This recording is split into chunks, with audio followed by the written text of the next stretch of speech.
This is our neighbor. That's his house.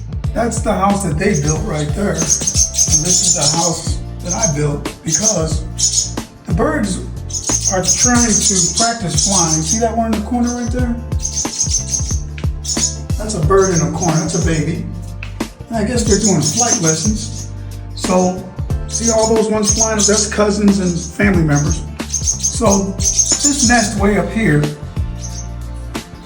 the little fella right there, down there, fell to the, well, he didn't fall. I came out here and he was right where he is right there. So I built another apartment right there and stuck it on the wall. You see mama hanging out in there, or daddy, I don't know which one's which.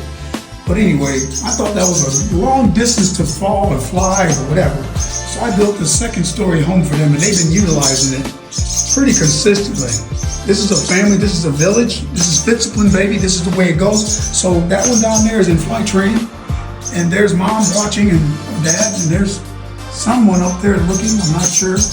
And there's the rest of the family tweeting and loving on them. So anyway, this is my neighborly birds. Keep it moving like that, and everything will be wonderful. Let's go.